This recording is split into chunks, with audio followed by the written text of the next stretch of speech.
Well, good afternoon, everybody. Please do take your seats again. It's great to hear those conversations with the kit manufacturers. And welcome back to Sky Expo, brought to you by BPS and NXTGENbps. And this is the final panel on the afternoon. It's on the craft of making content sustainably. And we're going to spend the next sort of 45 minutes or so discussing how the industry as a whole can accelerate sustainability in production. And we're going to focus on the real challenges, but also the practical solutions, rather than spend too much time on debating policies, although I'm sure there'll be one or two policies thrown in along the way it goes with the territory. And I'm delighted to be joined by 4 leaders and experts from across the industry who've got real practical hands-on experience, really to discuss that current transition from the old world into the new, who between them will share some practical ideas, recommendations, thoughts and advice for you to take away. Now, if you're tempted to leave halfway through, then I bet you won't be when I tell you the next thing, because right at the very end, we're going to give you a slide for you to take a photo of with all amazing resources and links to all sorts of organisations which we think will help you in your sustainability journey. So don't move, because otherwise you'll miss that one. You can see I've got 4 great panellists raring to go. I want to introduce you to them. Lesley Marr, who you heard earlier on talking about BPS, NXTGENbps, and has been behind this event today. She's Director of Business Development and Sustainability at NXTGENbps, and really leading the company's drive to deliver sustainable power solutions for film, TV and live events. You've got loads of experience in the industry, haven't you, Lesley? So bring that to life for us. Well, actually, I was 15 years ago, I worked at Sky, and this was the Harrods building, I think. I remember... a distribution warehouse. It was, exactly right. So, yeah, I've been through my career and worked in operations right across the scale, from content prep to post-production.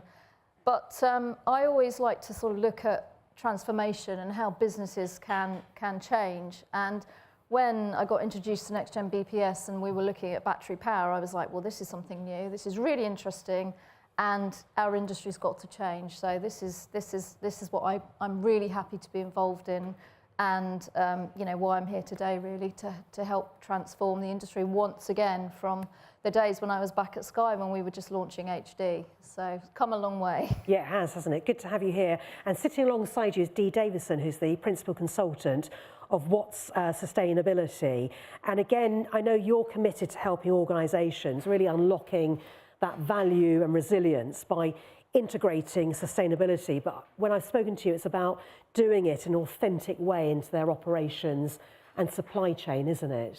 That's right, yeah. So, so I come from the industry. Film and TV have been in various roles for 20 years, and latterly in sustainability. So what I love doing is bridging, you know, the business case for sustainability into kind of the language that the business understands.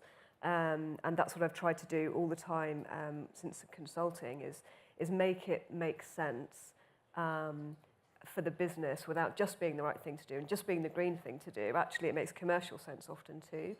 So, so that's, yeah, that kind of bridge between the business sense and the sustainability purpose is what I really like to work on. Yeah. Well, thank you for coming here today. And sitting alongside you is Mandy, Cayford, who's the Sustainability Advisor for Picture Zero. And they're one of the UK's leading sustainable production consultancies for the creative industries. Long career in broadcast television, wearing it very well, though. And again, if people haven't met you before, Mandy... I think most people, actually, there's quite a few... Who knows Mandy in the room? There we go. Have. Who doesn't know me is probably... Have you brought your fan club? This side of the room don't. So there you go, Mandy. Yeah. This is your audience now as well. So I spent quite a few years working at Sky, and was very lucky in my last role to work with the Sky Responsible Business team, who a couple of people are here today, when I was with Sky Studios, and helped create the strategy for production sustainability, along with the Sustainable Production Guidelines, sat on the BAFTA Albert Consortium, and I'm now very lucky to be one of the sustainability advisors for Picture Zero, who were working for Sky when we were doing the production sustainability consultants project, pilot consultants project, to try and prove the value of having expert support to deliver on production sustainability to help productions decarbonise at speed. Well, thank you for coming along, Mandy, and glad you've brought your fan club with you. Crispin, have you brought your fan club with you? One of them. One of them, okay. And growing. Founder of Location One. Oh, we've got two now. I'm sure that number will grow further. And I know you spent the first 7 years of your career in the film industry working in the locations department, and then took the move to set up Location One in 2008. So what do you actually do? So I was a location manager. I used to find locations for shoots around London, and when my wife and I decided to have a family, Carly was working in sustainability in the city at the time, and I was running around like a location manager nutter, and we felt that we just needed a bit more stability in our lives. So I thought, brilliant, I'll start a business supporting other location managers with logistical equipment. So when they're filming on location, crews will obviously need water, power, light, and we will supply that infrastructure. And we brought Carly's sort of sustainability knowledge to the business, and that we've driven sustainability really through the veins of our business since we started it. So that's your panel, fantastic expertise amongst you. And let's start by setting the scene. Let's start by thinking about the current state of play without spending too much time on it, because we want to make it quite practical. But let's find out what we're dealing with. And I get a sense that currently there's a considerable amount of frustration when it comes to this in the industry for all sorts of reasons, when it comes to the craft of making content sustainably. And we seem to be in that hybrid phase, Lesley, don't we? One foot in the old, one in the new. Is that a fair assessment? Yeah, I think that's a good assessment. You've got your really willing change agents who are really up for trying something new, prototyping things, looking at using new tech. And then you've got your old school, oh, it works, so why change it type of people, you know, still running big productions and just wanting to play safe and play in their comfort zone. So we're in a transition. I mean, you know, we're in the business of selling power solutions and getting batteries and getting people to change and move away from using diesel or transition fuels. And it's been tough, actually. But we have really seen, probably in the last 6 to 8 months, you know, people actually trying these new pieces of kit, and actually it's working, and being amazed at not just the fact that, you know, they offer, you know, silent operation, which is a whole new workflow for people that used to have generators right next to production. They can, you know, they had to be miles away with loads of cable runs. Now they can have them, you know, right on set, close to the action. So we're seeing that change. We've still got a long way to go, but we're definitely seeing some change happening, which is exciting. And Crispin, uncertainty seems to be at the forefront of people's frustrations. And many production companies, when you think about it, operate in the short term, which is not good news when it comes to sustainability, making it hard to secure those long-term investments. And I'd imagine the current economic climate has exacerbated that challenge as well. But is uncertainty the name of the game, which is the key frustration? Yeah, I mean, for a business owner, you crave certainty and knowledge of your pipeline going forwards, and the film industry is not really, certainly in scripted, is not set up well for that. So the more certainty and agreements we can have put in place with production crews, the better for us. For sure, yeah, and then we can actually look to really invest properly in the future, because at the moment, you know, we're from one week to another, we often don't know exactly what we're doing. There was actually a company that we cross-hire 20k hybrid generators off with a battery embedded within the unit. They become really popular. They sit outside of our industry, and we were up to about 6 months ago renting them off them as a subcontractor quite regularly, but I spoke to them last month, and actually they are only now going to be supporting the construction industry, who give them 12-month contracts. We can't do that because we don't have that sort of certainty. So, yeah, the certainty helps us a lot as a business. Yeah, that makes sense, doesn't it? You can see why they'd want to offer the service to the construction industry, because it's guaranteed work, isn't it? Yeah. And then Des, from your point of view, Dee, fragmented practices and lack of standardisation across broadcasters and suppliers has limited progress, hasn't it? And I don't know if you agree with that, but one of the things, the Climate Content Pledge, which was signed by 12 broadcasters and streamers at COP26, that was back in 2021. And those 12 included the likes of the BBC, Channel 4 Sky and ITV, and those 12 represented 70% of viewing time. And they committed to using their content to help audiences understand what tackling climate change might mean for them, as well as inspire and inform sustainable choices. And then fast forward to COP29 last year, UK's biggest broadcasters committed to a shared measurement system for climate change content. So those sort of pledges, are they making an impact? I don't know for sure. I have no data to back up my kind of feeling, but I would say standards across the board are absolutely necessary to a point, right? We don't want to be overrun with standards and policy and just kind of bureaucracy that just takes time off doing the job and making changes that we so very need. But yeah, I think those cross-industry collaborations have to push us forward, and they are necessary.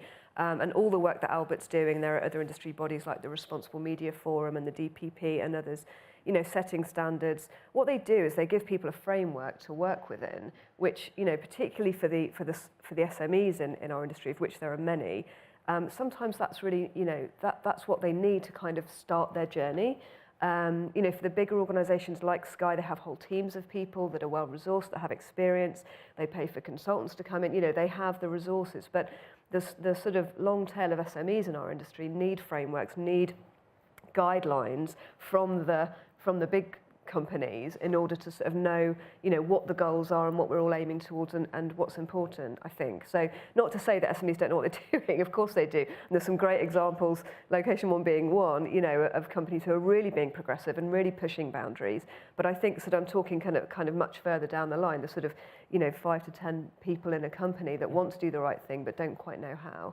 So I think standards are important. I think as important or possibly more important is the will and the ambition of the people working, in productions to make it happen in the senior echelons of the team. In junior levels or in freelance levels, people don't want to take the risk, as Lesley said. They want to play it safe. So it's harder to put your hand up and suggest things, particularly in a freelance capacity.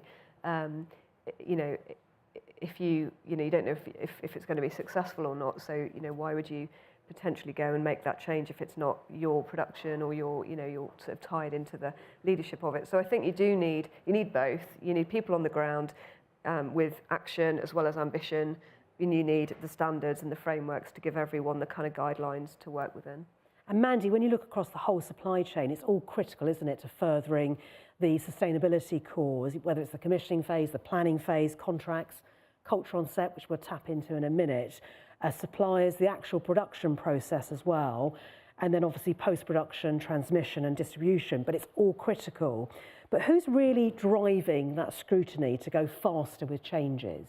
Well, I mean, I can only really talk from my own personal experience working at Picture Zero, and I think what's interesting, even just in that list that you've just given, is the potential for the power of a community to actually come together, to actually drive the change. And I think, talking about, people feeling like they're in isolation, if you look at the makeup of a production in every department, it's everybody's responsibility to actually drive this change, not just down to one person. I think what we're seeing is certainly the way that we work is our work kind of falls into 3 categories. So data, which is of course super important to capture accurate data, to understand, and measure, the impact that the productions are having.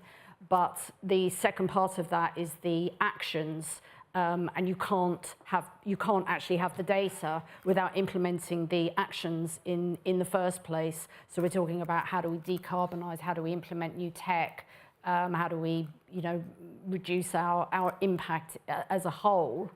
But that also then informs, it leads on to the cultural piece. So actually changing that culture and making everybody become change makers and not resistant. But you have to be able to meet people where they are to actually understand their challenges and why either they're nervous about doing something, why they're resistant to doing it in the first place. You change the culture, which will lead to the actions, which will then lead to the better data. And that is, incredibly powerful piece of work. So we're noticing a huge difference and a huge change in what I would say is the commitment. I wouldn't say engagement. We talk about engagement a lot. You guys are all sitting in the room here. You're all engaged, I hope, in what we're talking about. But the difference between being engaged and actually committing to doing these things is quite different.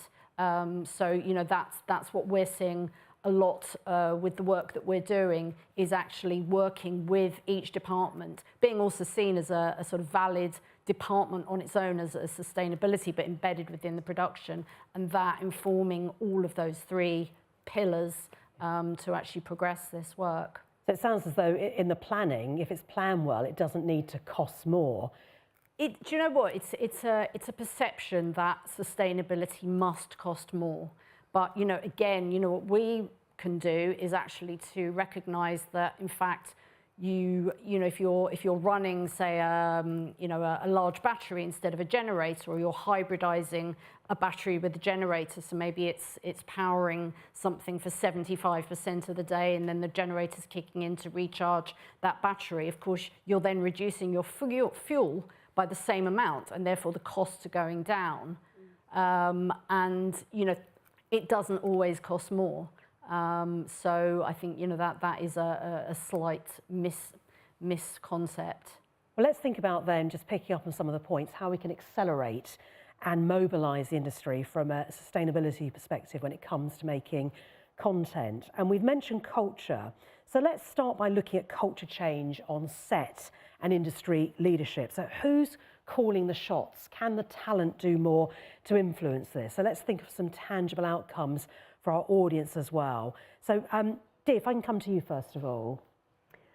I mean, as I said before, I think that our industry is unique in so many ways in terms of the working patterns of the people on set, the timescales and everything. So I've got an example of a client I'm working with, major broadcaster, trying to look at freelancer travel. It's really hard to make a change for freelancer travel because, one, as was said on the last panel, venues sometimes aren't, this is a sports broadcaster, so venues aren't always set up for electric charging. So they can encourage freelancers to drive electric if they can afford it, but they don't know, if I'm a freelancer going to an event that finishes late at night, do I want to get in an EV that's lost half its charge because I haven't been able to charge at a venue and then have to stop on my way home later, So I think there's, I think the freelance community is a big opportunity in terms of reducing footprint from a travel perspective, from a behavioural perspective, but it has to come from the people who are leading the productions. It has to, and I've seen there's really great examples of success where you do have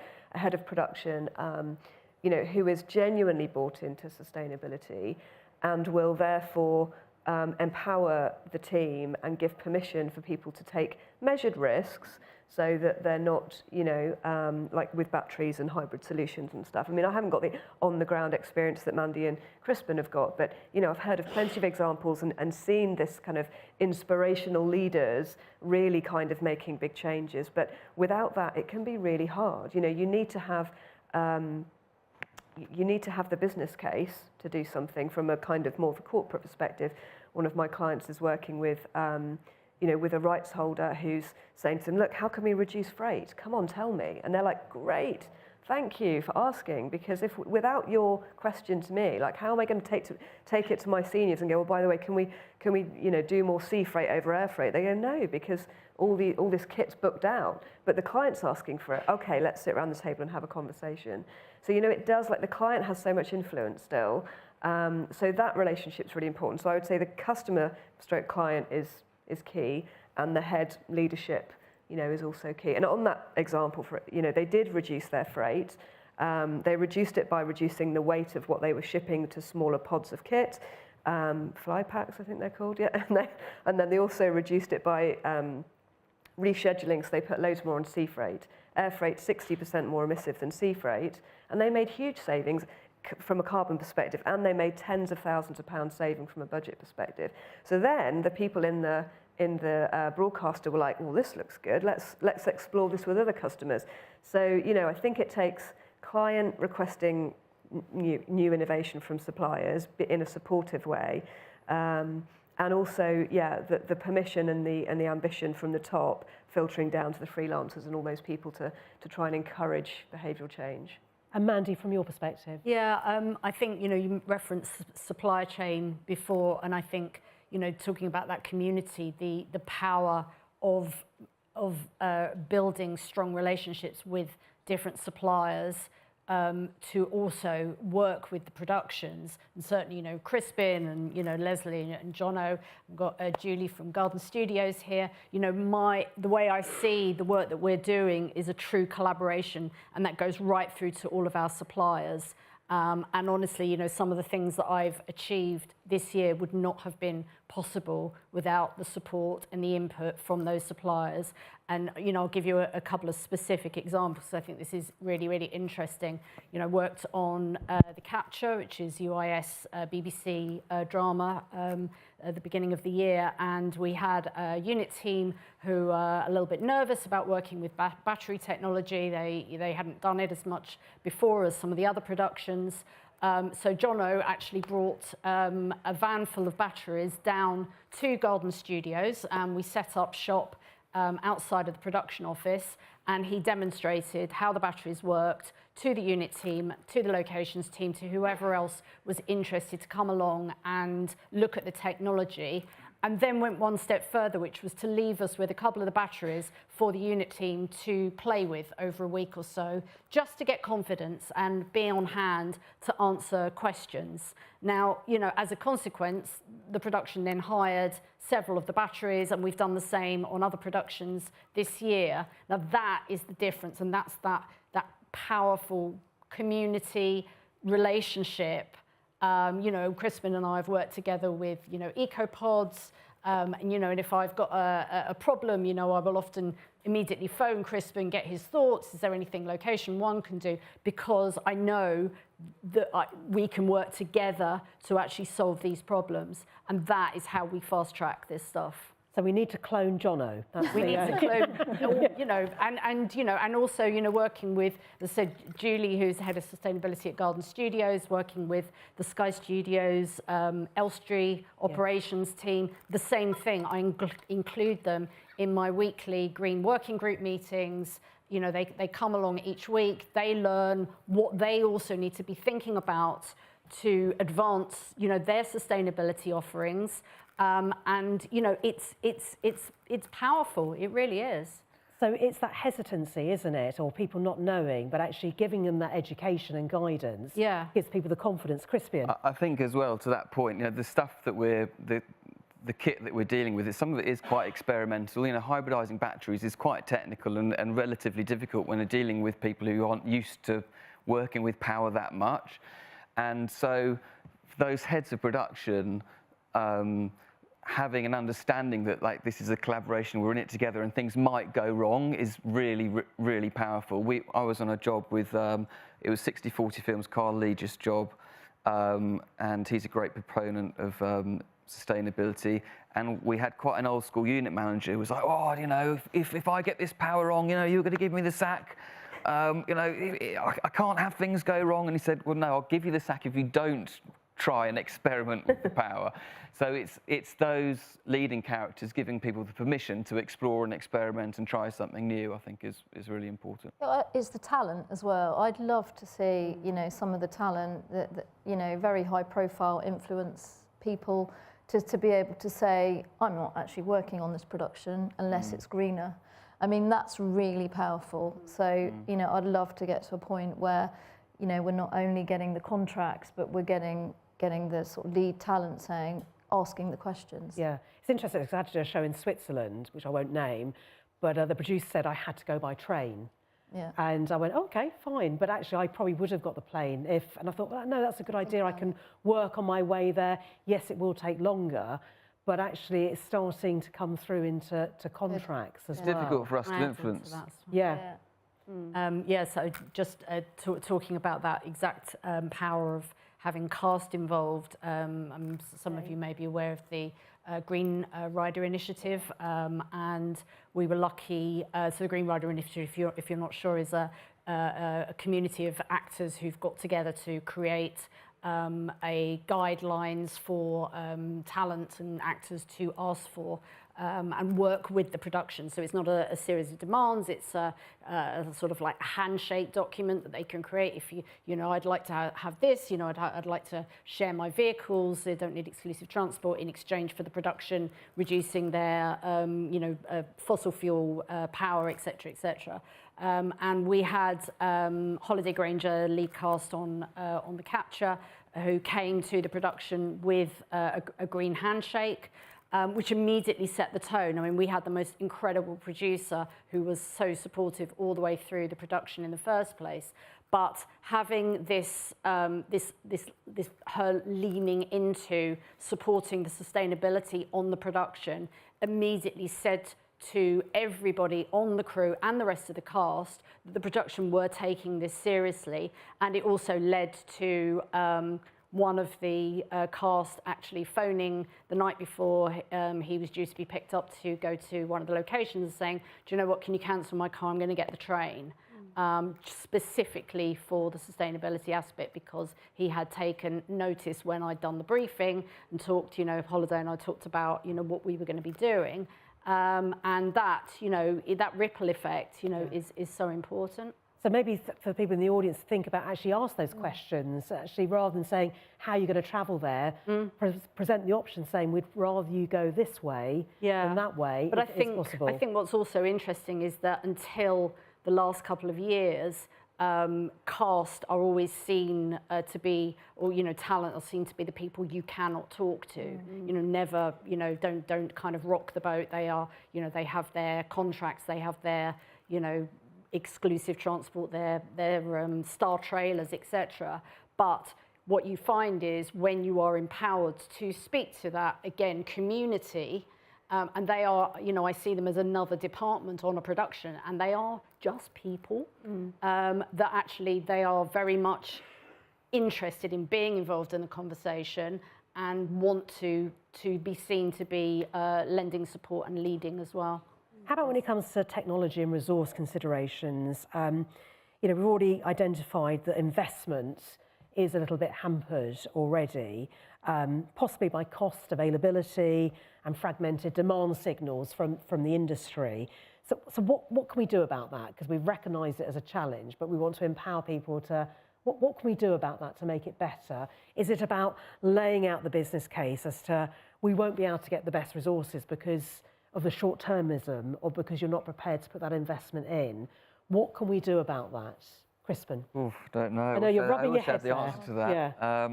Who's got the answer to that? I would say it's nothing's perfect. It's not perfect.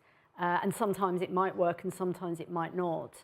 I think, you know, enabling people to try in the first place might actually find that, you know, they actually really push through to adopt some of, you know, certainly some of the technology. But, you know, as I said, I think, you know, the financial aspect often is seen as a barrier. I think there are a number of broadcasters who actually recognise that and actually build a framework that includes some kind of financial support while the industry is in, I guess, what I'm going to call a transition phase, to get people to be working in this way so that it becomes more business as usual. And so things like, you know, using HVO fuel, which was seen as a sort of like, you know, it was a really new technology a few years ago, is now an accepted way of working. And now it's like, what's the next thing? What's the next thing? So it's, you know, it's a case of giving people confidence to actually know they can try this stuff. And, you know, and yes, potentially some financial support to do it, but it's not always just about the finances. I think, there's a sense of momentum, and I think, you know, the EcoPod, which is a product we brought out a few years ago now, which essentially allows crews to recycle better on location. a few of our customers, a few of our competitors have come up with their own ones, and there's this move. And I think now, it'd be quite unusual to go to a production now, a scripted show, and for them not to have some type of recycling service. When we first started doing recycling in 2010, I think it was, people in the industry were like, well, you can't do that in the film industry. You can't recycle in the film. No way, it won't happen. But now I think it's the norm and the expected. And I think probably it is actually can be like crew saying, well, what are we doing about the recycling? Where's the EcoPod, or where's the why have you got those diesel generators? Have you not got any batteries? And I think the more people talk about it, the more panels like this we have, the expectations rise, I guess. Yeah. And then obviously, Netflix are good at it. Amazon, the big streamers, the more we can get them on board. And I think, but who's made them good at it? Is it the consumers demanding it? Yeah, I guess it's... Where's the demand coming from, Dee? Well, I think the big companies have a lot of pressure, regulatory pressure, investor pressure, consumer pressure if they are consumer facing. So, the bigger the company, the more they have to answer for what they're doing. So, so it doesn't surprise me in a way that some of those bit larger companies are doing more. And that's great because then, through industry forums, you were mentioning standards earlier, but through industry collaborative forums like the Albert steering groups and stuff, that's where these larger companies come together and start to share some of that experience and best practice, and then that can be aggregated and sent out to the wider industry for everyone else to learn. So I think, I'm completely on board with what Mandy and Crispin are saying. It's got to be sort of, it's got to be kind of industry wide, and also we just got to, for the technology stuff, I want to be part of a business who's pushing ahead on this stuff. Like Location One with their EcoPod, you're the first ones there with this amazing solution for waste separation. And that probably feels great, and actually you can kind of talk a lot about that and be really progressive with that. And I was talking to someone the other day about Trump and what's going on in America, and I won't go down that rabbit hole. But no, please don't. But we were joking because you often get in sustainability. You sometimes get people going, well, what's the issue with the UK? Do we need to worry if you're in China? That's who you need to be worrying. It's like China are doing really well, and we were likening it to Trump's going to be still working on a Betamax while China's on Laserdisc. It's like, you don't want to be that person who's so far behind. You want to be progressive. So I think that the challenge with economics is so prevalent, but, the bigger, larger companies need to be seeing this in a different way. And I think Sky is looking at it in this way. They need to look at it as, it's operational resilience for the future. It's being more competitive in the marketplace. It's kind of pushing ahead with green solutions that will eventually, hopefully, cut cost and carbon. So there's loads of positives. Yes, there's upfront investment, but actually if you look down the line 5 or 10 years, those are the companies that are going to be doing well and thriving because they are shifting to a low carbon economy that will come, undoubtedly will come. So, yeah. And Lesley, we mentioned earlier in the previous panel that head of production role sets the tone. And that doesn't matter what industry you're in or part of the broadcasting world. And I think that's so important, whether it's sports, whether it's drama, whatever it is. It's setting the tone because then the rest follows. And you heard about putting sustainability into those procurement contracts. So right at the very start of everything. I think it's really important. And I mean, for us, selling our products, batteries, to a hire company like Crispin, for example, it's hard for Crispin to commit to purchasing new tech when he's got no certainty about the actual the people that are going to use the product committing to it for long enough ahead for that cycle. And of course, that's a big frustration for us because all of the hire companies, they have a lot of current pieces of kit, mostly diesel generators that they're still trying to run the legs off because, of course, they're monetizing their product. So until somebody else says, no, actually, we're not doing that at all. And that will have to come from the leadership, the contract at the beginning, until somebody really puts their foot down. It will be very hard to change because it's a long supply chain with a lot of planning up front. There's fast turnaround stuff. And I think smaller companies are able to be more agile.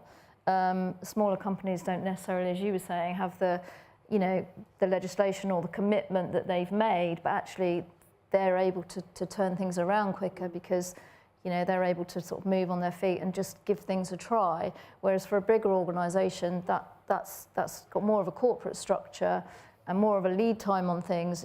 It's harder to achieve, but it's still possible, definitely.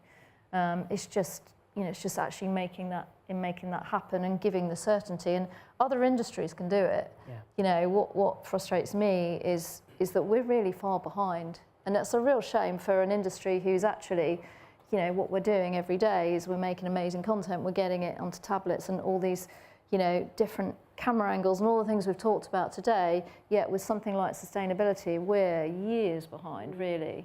When you think about digital transformation, the media industry was at the forefront of it. Yeah. But talking about other industries, surely we can look to other industries for best practice, can't we?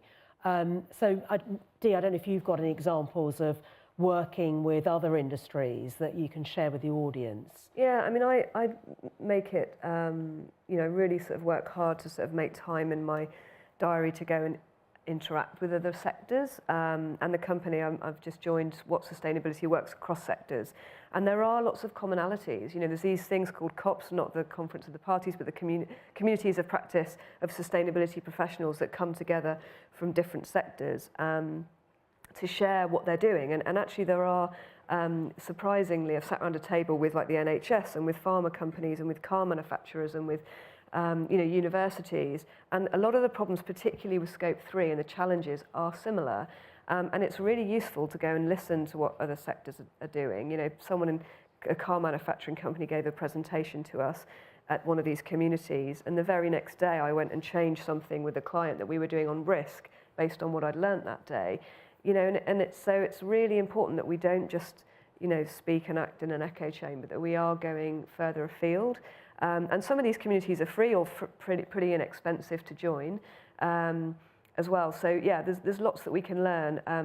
And just on that point, the Scope 3, I mean, it's focus groups, is it? Is that what you're alluding to? Or not? Yeah, so there's a couple of communities of practice that I'm part of. One's called Future Planet, which is very good. That's general sustainability. There's another one I'm part of, which is part of Sodexo, and there's a few examples I can share if you want on you know, things I've learnt there. But the Scope 3 particularly is something called the Scope 3 Peer Group, and that brings together over 2,200 companies, I think they've got now. And they are people from global companies, different sizes, but based all around the world, who are charged with managing a responsible supply chain. So they come together for conferences, they prepare resources, they have workshops on particular areas of challenge, they have a benchmarking tool, which is free to use, it's online, so you can go in and put what you're doing with your supply chain and see how you're doing compared to other industries. Tons of resources, mostly free. You know, and it's really helpful to learn from these things because, you know, we need to work as quickly as we can. So, you know, why would we go and reinvent the wheel and just not go and find out what's going on out there? And without doing a whole essay on it, just in case people don't understand what Scope 3 is pointing towards, what does Scope 3 mean and why does it matter to this audience? So Scope 3 is the scopes are the ways of categorising emissions. Scope 3 is supply chain emissions. It's everything you buy, sell, do, from business travel to CapEx to commuting. All your purchased goods and services all have emission factors. All of those aggregate up to your Scope 3 emissions. Why it's important is because typically it's 80 to 90% of the footprint, of a carbon footprint of a company, and also the hardest thing to tackle because it's what you don't have control of, direct control of. So it's about working with your supply chain in a prioritised way, so looking at where you spend the most money or where the biggest hotspots of emissions are, and start like working based on materiality of your Scope 3 to try and tackle those areas first.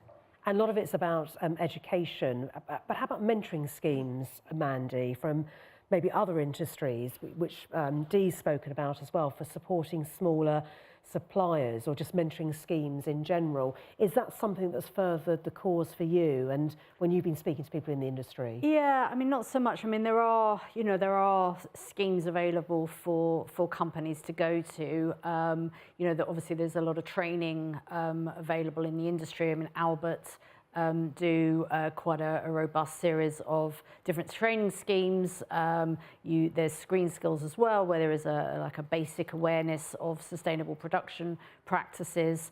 And even companies like DPP, which Dee was mentioning, often have some kind of overview that companies can go to actually understand where they should be heading. Yeah, I'm not as aware of the kind of mentoring schemes for other companies.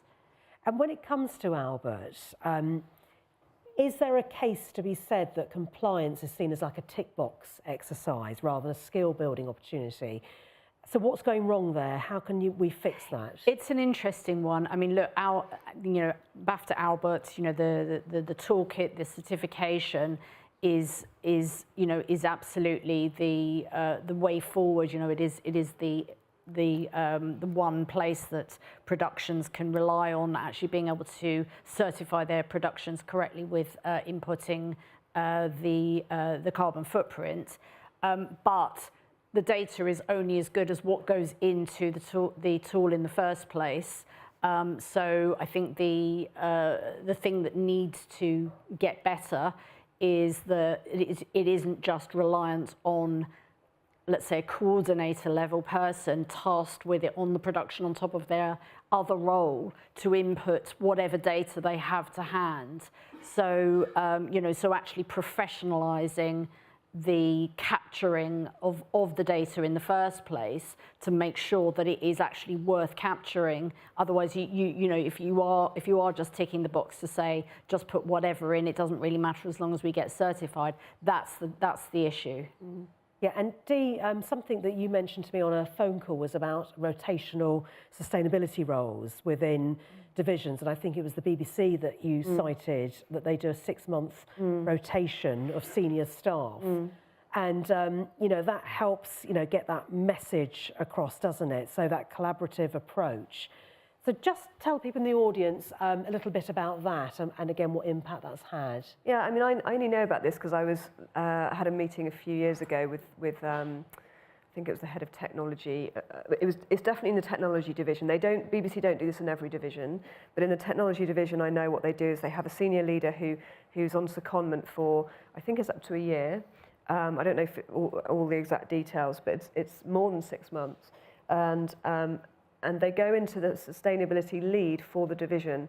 So they come out of their role for up to a year and then sit in the sustainability lead and get familiar with all the issues, all the challenges, understand all the terminology, meet all the relevant stakeholders.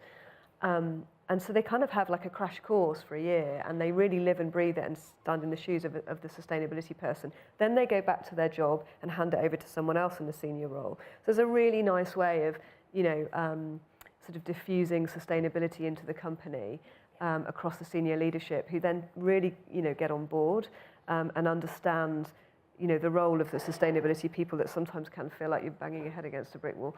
But, really helpful. And just quickly on the mentoring one, because I have been party to one of these mentoring schemes outside of our industry, but it was a Sodexo scheme. And Sodexo, big, catering company, their SME supply chain, they're dealing with their larger suppliers by having contractual obligations around decarbonisation, but they recognise that their SMEs are not quite there yet, and some of them need support. So they put a sort of call out for SMEs to put their hand up and say, look, we don't know where to start, we haven't measured a footprint, this is the stage we're at, collected all that information in, and then paired them with willing larger suppliers or people who are further down down the journey, maybe had SBTI decarbonisation targets set, and then they paired them for 6 months, and it was an hour a month. That was the only commitment that the largest supplier had with the SME to try and support, guide, advise, signpost. Because you go online and you can get lost in a world of, white papers and webinars and everything. And actually, if you have someone who's been through it in a similar sector, it can be really helpful. And I thought this really simple, cost-effective, completely free mentoring scheme would, over a period of time, would really help to address some of that long tail that's quite difficult to get at otherwise. Yes. And Crispin, how can that translate into what you're doing at Location One? Those unit managers benefiting from that hands-on guidance and mentoring to try new technologies, as we've heard Jono has done. I mean, maybe you want to hire Jono. Yeah, well, Jono's pretty much part of the team, to be honest, at our place. They'd have a ball if you didn't hear that, yeah. I mean, within our business, it's a big part of our value structure, and that interview stage we always talk about sustainability and the fact that that's important to us. So, and in a small business, I guess you're always sort of mentoring someone. There's mentoring going on everywhere. It's harder to mentor our customers in the same way, but we try, similar to what Jono did with Mandy's production. We always try and make the kit accessible to people, and if they're not used to it, we'll give them trials and help them, and we'll always be on the end of the phone. And we talked about data a bit. It's something we feel is like really, really important.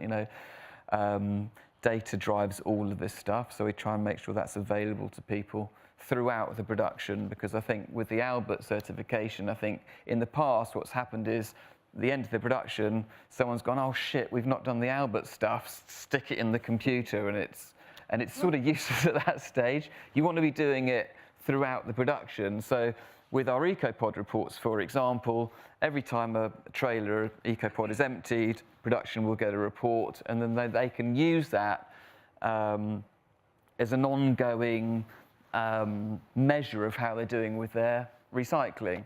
And that has an impact on production, rather than someone at the end going, oh, I forgot to do it, stick it in. And I think that's where, in our industry, the sustainability consultants who really, I mean, when I started the business, and there were, you guys weren't around. I know you were embedded in Mandy. We're not sure if you were at Sky then, and you were embedded in larger productions, but the freelance consultant is quite a new phenomenon, isn't it? Yeah, but it's a really good point actually you're making about like the EcoPod reports, because it means that we can adjust things throughout the production. Yeah. So if we see that maybe the composting rate is really low when we know actually it should have been higher, but then we can look to say, actually, do you know what, there was food contamination going in with the compostables, and that meant that not as much could be composted. At least we can then implement things throughout that production filming stage to actually adjust that, so that when we can then analyse the next report and say, hey, actually that thing worked, we did a slightly different bin sorting thing, or we put a notice up to say, don't put your food in here, the food goes in here, and the compostable boxes go in there. Yeah. That actually worked, and that changed the dial a bit more, and then you learn throughout that process. And is that live monitoring that you're doing? Yeah, absolutely. So just in case people doesn't know what an EcoPod is. Sorry, it's pretty basic. It's a big trailer, basically, split up into 3 sections. The first section has got a ramp that comes down, and there's 240-litre food bins in there. So this gets transported to wherever their production might be filming. The caterers can take the food bins out and put all of their food into the food bins. Their potato peelings, their fat, their oils, what have you. The middle section is for recycling, dry mixed recycling. The rear section is for general waste, and also in the first section you can also put your compostable eatware, so your vegware, for example. That then, when they filled that trailer up, it comes back to us at location 1, and we basically disseminate those different streams into sections, and that is then collected from us. So the composting, the eatware goes to an in-vessel composting plant. When you eat out of vegware, it doesn't automatically get composted, because if you chuck it into a general waste bin, essentially it gets burnt. So it's sort of it's better than using other products, but really you want to compost it. So we send those streams off to the respective recycling plants, and then we give production a report, which breaks down exactly how much of each stream we've sent to each place. The clever thing, we think, is that in the EcoPod we've made the walls that essentially separate the compartments movable and removable. So, and actually on some productions, the rear section, the general waste section, is now becoming smaller. So the recycling section in the middle is becoming bigger, and ultimately what we want is that there's no general waste in the back. Got it. No, thank you. That's described it beautifully. And I know, Mandy, you've brought along an example, and this is from Jurassic World Rebirth. I don't know if you've seen the film. It was out a few months ago. I got to see it. I really enjoyed it, actually. But just tell us a little bit about what we're about to see, and then we'll play the video. So working with NBCU, who have an amazing framework of standards that we work towards for sustainability, which are embedded right through from script all the way through to screen. So we're working with each team to look at the power, to look at the fuel, to look at the travel, the transport, the energy, things like materials, you know, every kind of category that would inform the makeup of the production. And we had, you know, incredible support. I mean, it was an incredibly complex feature to work on because it was filming in Thailand and in Malta and in UK. In UK, we were at Sky Studios Elstree, so we were off to a winner already being up there for the UK locations. You know, we had, you know, one of the largest teams of sustainability as a team of any feature to date for NBCU. This little film is a result of what we did. Yeah, so James, I don't know if you can spot it in the slide deck. Yeah, let's play it. Thank you, James.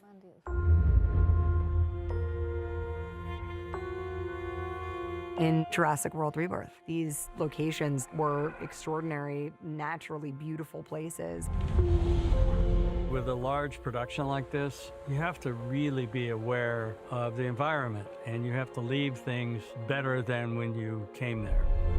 Science is for all of us, not some of us. All of our locations are incredible. So it was really cool that Universal made sustainability a priority during production.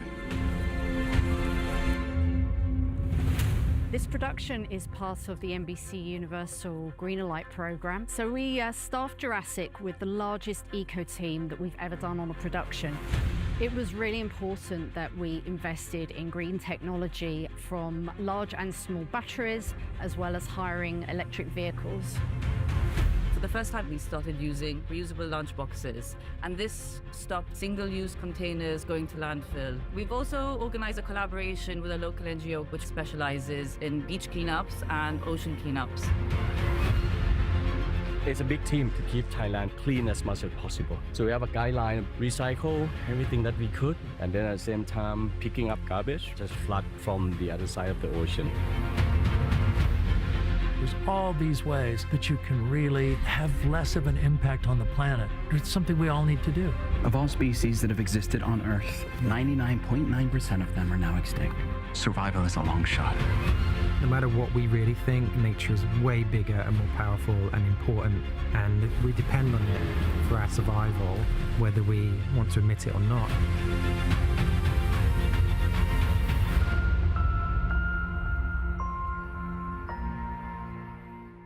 So, Mandy, we saw the talent there as well, didn't we? So was that endemic across the whole of the film? People bought into it? Yeah, I think so. I mean, they were all aware of what we were doing. I mean, I was super proud to say that Scarlett Johansson, I saw her in, you know, she would come to the dining tent every day. She's your best friend? Well, I wish she was, but no, I do have a girl crush on her. She's amazing. But, you know, she would actually, I saw her one day standing at the back and she was explaining to whoever she was with, as someone from makeup, you know, to make sure that they were putting their reusable bowls into the right bin. You know, and I'd created a poem to help people understand, you know, to put these ones in this bin and this in this bin. And she was like reading it and sort of commenting on it. So that kind of engagement, you know, I think is fantastic to be able to have that opportunity to do that. And interestingly, you know, just something as, you know, what you might see as small as having reusable bowls and cups on a production for the catering actually had a massive impact on the crew, who just saw it as the production really caring about both the planet and people's well-being, because it was nicer to eat out of the bowls than it was to eat out of compostable boxes. So it had a really, you know, a big ripple effect on. Can I ask? Yes. What did they do with the bowls at the end of the day? Did they take them home and bring them back in again? No, yeah. So this was actually a company called Reuser. and they provided all of the bowls and lids and stuff, and so then they would empty the bins once a week, come back with, they take them away, wash them up, and then bring us clean new ones. So it was quite an operation, but it was worth trying. We're hoping to work with Sky Studios Elstree to do something similar for our next big adventure that's coming soon. In a moment, I'm going to go to the audience to see if you've got any questions. But I suppose what it all boils down to is that kind of soft power in many ways, those conversations. You do need policy, you do need data, that head of production, but that soft power, that people spreading the word and talking about what they've seen creates quite a storm, doesn't it? So what can we do about that without making it too policy driven? But it ultimately has to be to make changes as well. But how important is that soft power of people talking about it? I think it's super important. I mean, I always say that some of my best work is done in the production office kitchen. And I'm not even joking. I mean, I have followed, producers, anybody I see into the kitchen to make another coffee, introduce myself, have a conversation, and that then often leads to actions. So it goes back to what I said right at the beginning, which is that culture change leading to the actions, which leads to the data, which then informs the policy decisions in the first place. So do you have any questions for our panel? Or you're just having a nice sit back and enjoying the afternoon? You know that the drinks are going to be served in an hour's time. There's a gentleman here who I've fallen in love with straight away because he's got his hand up. So if you can keep your hand up, the microphone is winging its way to you. And thank you. Hello. I was just wondering, like, in terms of productions on all scales, from like as big as Jurassic Park and then some of the smaller TV stuff that we do here, I noticed, I work on set quite a lot, and I noticed that particularly since COVID, there was less cutlery and plates being used with catering companies. And how would you go about potentially raising the standards again so that, like, there was plates and cutlery that got washed rather than reusing disposable things? Also, things like water. Most of us do bring our own water bottles on set, but you can't just not provide water. So a lot of people are drinking from disposable cups and bottles. Is there anything that we can use to enforce something better? Yeah, very practical question there. Thank you for that. I can probably take that. Yeah, go for it, Mandy. So yeah, absolutely. When we first meet with the catering company, it's one of the key things that we ask is, can we swap out the compostable, single-use boxes, regardless of whether they're compostable. I don't want to point you when I say compostable, but regardless of whether they're compostable or not, with real dishware and cutlery as well. And the answer is often it depends. So if you are in a remote location, it's not going to be practical to get plates and cutlery washed up. You'd have to hire a dishwashing unit, it just, then you might need an extra person who's responsible for collecting all of that stuff and washing it up. But if you are, say, at a studio, then absolutely, why shouldn't you be able to do that? And it also then depends on the size of the production. So yeah, smaller productions may be more practical. Also encouraging people to bring their own, boxes. A lot of people have these kind of, tiffin type tins, at home. Could you bring those in? With the water bottles, I mean, in the same way that Sky is, one of our recommendations, and again, depends on which company we're working with, but no single-use plastic, particularly, specifying water bottles. So making sure that the production have ample water coolers for people to refill their bottles, signage up everywhere to thank people, never please, can you? Always reframe it with thank you for bringing your reusable bottle in. Has a massive impact when you change the actual language that you use to communicate these kind of things. And also just making sure that people are aware of the requirement. I mean, you know, I endlessly spot single-use plastic water bottles, usually in the first couple of days on a production new crew. Maybe they haven't read the green memo, they haven't, you know, seen the signage up.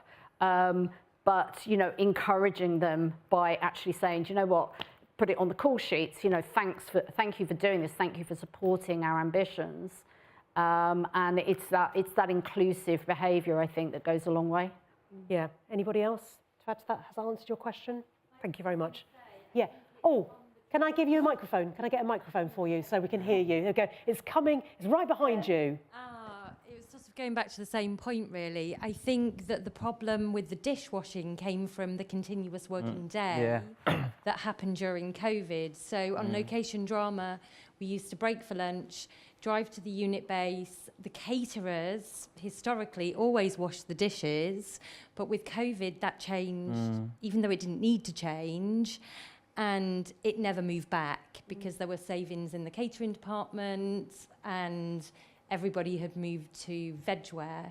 So that's been part of the problem. And it's been a sort of mind shift, and it's hard to go back once you've changed it. So it does seem ludicrous that we're hiring, I guess they're kind of like the silicone pots that we're using now, as opposed to plates that can be cleaned. So it's that speed of production, isn't it? I think people also they want to take the continuous working day and leave early, rather than driving and then having the pots washed. So, but you would rather go back to how it was before? Was it a better way, do you think? I understand that it's a better life-work balance. If you can have the continuous working day, people can leave earlier, they can see their kids. But then it does seem really wrong that we're spending tens of thousands on vegware that then just goes in the bin. So that comes back to that procurement contract, doesn't it, at the time? So, and the caterers. If I give you a really interesting stat, though, so with these like reusable bowls that we used on Jurassic, we displaced estimated 34,000 single-use items. 34,000. That tells you the impact of doing something like that. Yeah, we did the same on one of our Sky shows under Salt Marsh. We used the silicone option, but we didn't have a company to take care of it, so it was a case of who washed the silicone at the end of the day. What happened? Did crew take their own? Did they take them home and then bring them? Arranged somebody to clean it, but I think it was a bit of a faff. Yeah.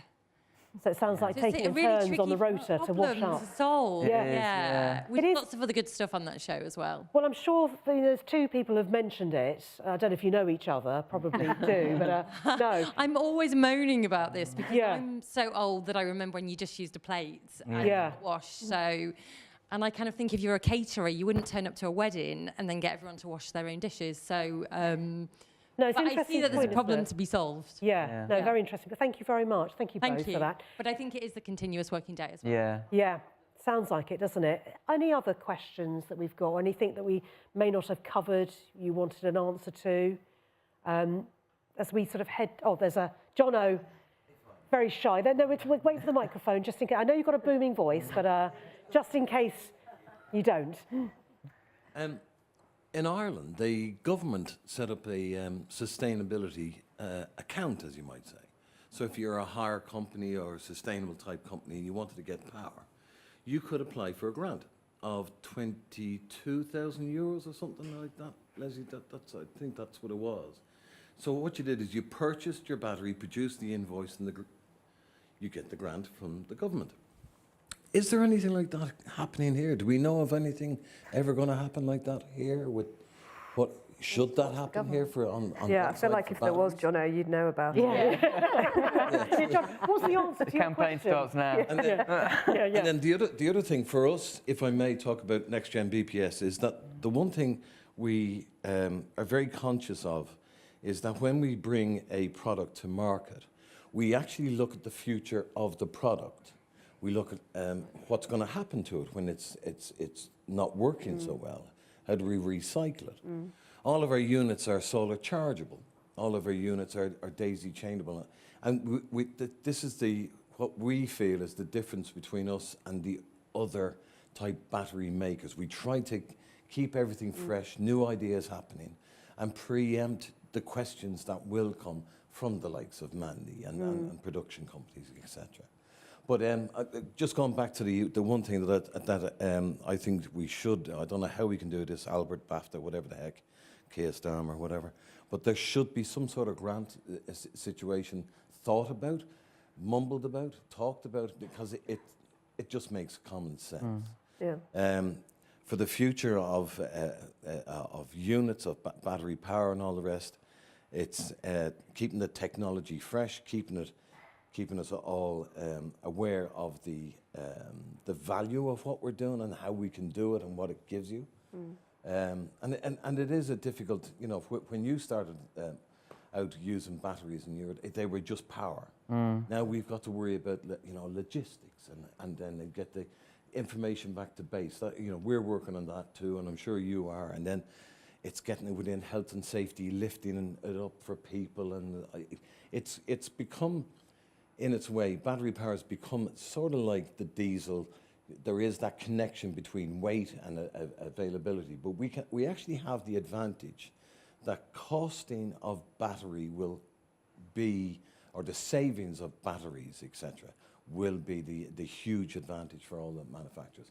And it's just getting them just to get in there and have a taste. And the same with the hire companies, get the hire companies to have a taste. Well, it sounds like a messaging point as well, but just in terms, Dee, from, you know, the government's willingness, I mean, they've got their plate full on quite a few things. So, you know, from your point of view of talking to other clients and other industries, is this something that, you know, people are banging the drum for? I think the thing that kind of resonates with me most of what you're saying is around circularity, and I think that's where there'll be some, I don't know, I'm not part of the government, but I do feel like there is such an important part of environmental impact that we don't always talk about, particularly in our industry with tech. And I'm doing quite a lot of work on circularity with one of my clients at the moment. They spend millions of pounds with CapEx, with just broadcast equipment every year. And you know, that's not unusual, I'm sure, for big broadcast servicing companies. And you know, do we know what will happen to all those products at end of life? It's end of life for them, it's not end of life for someone else necessarily. So, you know, and then when it does become properly end of life, how can it be? You know, you've got the producer take-back schemes. There's more emphasis on the manufacturers and the producers of these products to take them back, to then refurbish and recycle them in-house. So that's already a scheme that exists. So that's something. But in terms of like incentives for going into using more green tech, I don't know of any. I would love there to become some. And it does feel like that needs to be more incentives to do it, because otherwise, you know, someone's got to take the hit financially to take the risk to start to kind of shift the whole, you know, the whole framework to try and get more people using it.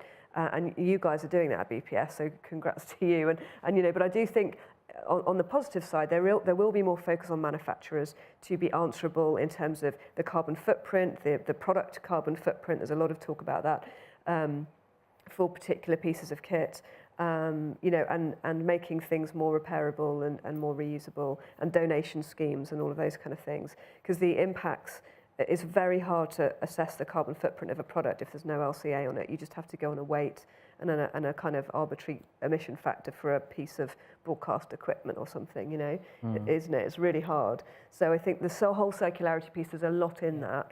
And yeah, I'm happy to join your campaign, Jono, if you start one.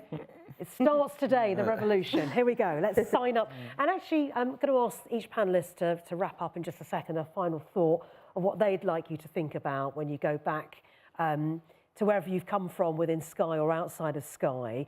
But actually just think about, what are you going to do differently tomorrow, just as a commitment, after everything you've heard today? Is there anything else that you could potentially change? What commitment you could make? What are you going to go back to your colleagues and talk about? Remember that soft power of spreading the word? So often I'm liking it when people say, well, how was that event, Sky Expo? They go, oh yeah, I really enjoyed the sandwiches and the tea and coffee. Don't tell them that. Tell them about something you heard, saying, well, there was a really good initiative about X, Y, and Z, or actually, clearly the industry needs to do more, or, you know, grants would be a good thing, or that circularity point of view, or that soft power, you know, spreading the word and talking about things, or changing the messaging, as you said, to being more grateful and thankful as opposed to a command. So just think about, what are you going to do differently? I'm going to think about that for myself too. So while you're doing that, just want to go down the end, Crispin, just some final thoughts you want to leave the audience. It's your last chance to get your message across of what you think is really important. I think, so just to echo everything that we've said, it's you know, it's the power of the consumer, I guess. If you're ordering anything off any business, whether or not it's this industry or another, you know, if you ask people, you know, what's your environmental sustainability, you know, what's your environmental policy? Do you have an environmental policy? Where are you getting this from? Have you thought about this? You know, as a business owner, you know, that's the sort of feedback which is like, oh my God, if people start asking for it, you have to start doing it, whether or not you like it or not. I mean, it's always been something we've done, so it's not a problem for us. But the more people that ask questions around sustainability, the more businesses are going to need to respond to it. Yeah, nice one. Same for you, Mandy. So I'm going to go with a couple of things here. First of all, I think the thought of that professionalising sustainability support is really, really important. You know, and the way I line this is you wouldn't just give somebody in the production a health and safety basic awareness course and then expect them to write professional risk assessments. It's the same for the planet. It requires, you know, professional people to actually do this and make it work. And the second is the thought that I mentioned earlier, which is the power of community. And, you know, she's gone now, Marianne Matthews, but there's a phrase that we used to talk about, which is, it's an African proverb, which is, if you want to go fast, go alone. If you want to go further, go together. Yeah, nice one. Go further, go together. Yeah, that's a lovely mantra, isn't it? Dee, what are your thoughts? Yeah, so I would say, you know, we all need to be responsible for turning our collective ambition, which hopefully we've all got this ambition to turn this industry into a greener place, into action. And to do that, we all need to be more than just open-minded. We need to be, you know, we need to take action with intent. We need to ask the questions. You know, whatever our roles are, you know, we have influence within our own spheres to be able to say, what about this? Why don't we have a look at this? Why don't we explore it? Is there a trial we can do? Are we asking our suppliers of the right things? You know, and to the culture point, it's just kind of just be thinking about it the whole time. So it's being more than open-minded. And you know, how cool is it if I become the person that suggested to my boss that we do something in a new way, and then that becomes the thing that happens across Sky, and that really makes a meaningful shift to make us greener. You know, like, it's a really great opportunity that we've got, and you want to be on that green bandwagon because it's not going anywhere, I tell you. So, yeah. Join it. Okay. Yeah. And Lesley, final words from you. Difficult one when everyone's said all the good things they've said. I think it is collaboration and power of collaboration, which I think we've talked a lot about today. I think working together will make things happen faster. You know, we've all got objectives in our jobs, and I think being more sustainable, being green has to be one of those key objectives for everybody in their job and in their life. And slowly those things, you know, it will make the change happen. I mean, obviously, we'd like to sell more batteries, but we'd like people to take a risk and try things. And we're very happy to help people on that journey, because that's the way, you know, you build confidence and you make the changes that need to be changed. And I think that's what people have got to do. They've just got to take the chance and be that person that you said as you know, really made that difference, actually, and you know, you'll probably become the hero for it. So be bolder in many ways. And I promised you a slide, didn't I? So I don't know if we can get this up with all the educational resources here. So I don't know if you want to take a picture of that. Yes, people are getting their phones out, so definitely was worth the effort of putting that slide together. And Lesley, just take us through, just very briefly, what we've got here. We've got practical guides, tools and support, and some training and certification so I think, stuff. yeah, importantly, we talked a lot about sustainable professionals, and clearly Picture Zero, Mandy's a key part of Picture Zero. You know, she's had so much valuable things to say today, so great place to go, and more of those departments within larger companies that have their own, you know, Sky has its own area to go to too, but it can be a bit overwhelming. So we, you know, that's why looking online, if you just Google something like sustainability for TV, it's actually quite difficult to pick through the weeds. So hopefully we've helped with some short lists there. Training is key, and BAFTA Albert is the brilliant place to go for that.